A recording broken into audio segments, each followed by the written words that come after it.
Okay guys, so ito another POV na naman tayo guys. So ito guys, so may nakita tayong Honda City guys. So ayan no. So ito guys, ito dito pala tayo sa event.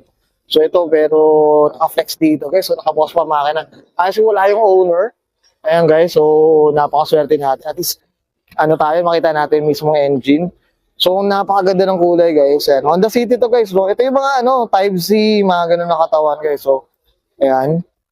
So ito yung engine bay niya guys. So ayan no. Okay.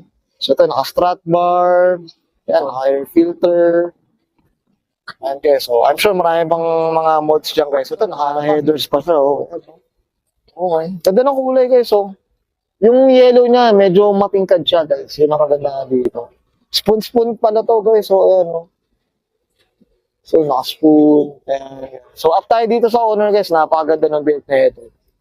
So ito, medyo racing pala to guys, so. Wala ng loob. Ano, no? Buwan lang, tapos ano na.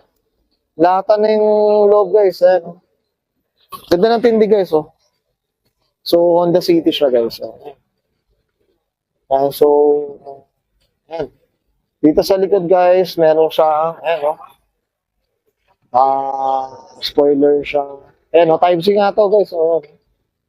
Pag tayo dito sa owner, guys. Ang ganda ng tindig na itong, itong Type C na to, spoon guys. So up tayo dito. So hopefully ma-interview rin natin yung gamitin dito muna tayo sa POV natin. So yan. So yan.